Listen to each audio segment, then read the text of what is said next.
But they were able to, obviously avoid the costs of those upgrades through, adding rooftop solar, using Yeah. storage to be able to help handle the additional demand.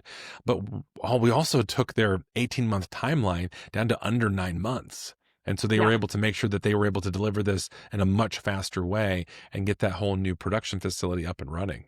So, we've also helped keep warehouses online during rolling blackouts.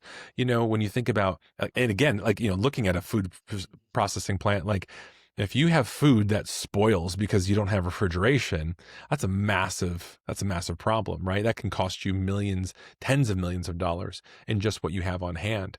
So being able to have resiliency against that, I think, is really key, and have that kind of redundancy in place.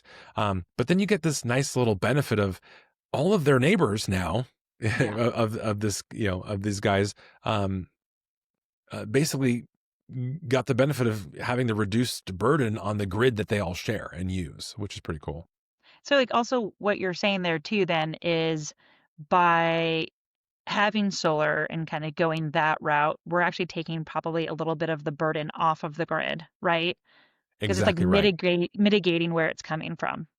And It's so, like, not if just we're talking about solving. delivery, like we did in the beginning, no more delivery on site. So, hey, if you choose to do this, you're taking the burden and the bigger problem. You're helping not contribute to the problem, I guess is the way to say it. Exactly. You're not Okay. just solving for your own immediate problems, Right.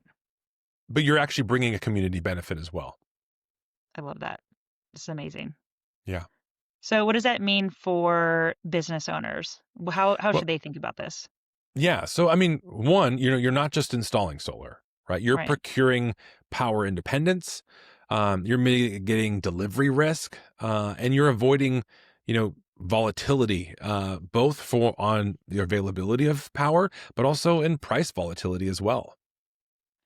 And then, if obviously that's the business end, if you are on the sales side and in this solar industry, um, if you can position this as actual infrastructure, not just a roof system, I think this really elevates your pitch and you really just start to understand what you're talking about, right? You're delivering sustainability, not just savings. You Yeah, get I both. think that's exactly right.